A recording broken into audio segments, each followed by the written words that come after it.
Hola y bienvenidos a Módulo 6. So this module, we're going to be talking about symptoms and conditions and the verbs ser, tener, and estar to talk about symptoms and conditions, and like how you feel.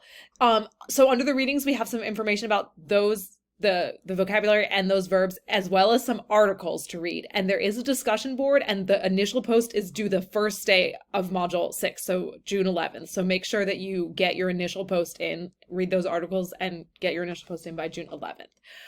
Okay, so we have something here that says upcoming assignment, field specific project. So the field specific project is going to be due in module 8, so it's not due right now, but I want you to start thinking about it because this is an interview project and you need to find someone to interview before module 8.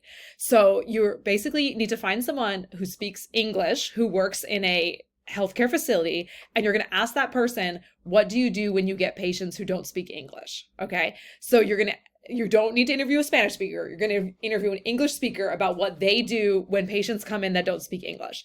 And there's all the information about it is there, but just start thinking about it so that you can have someone lined up. You don't want to get to module 8 and you don't know who you're going to talk to.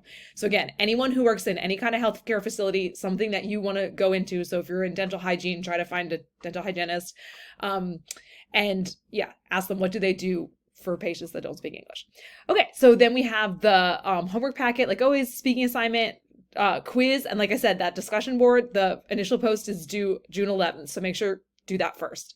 Okay, let me know if you have any questions. Y nos vemos pronto. See you soon.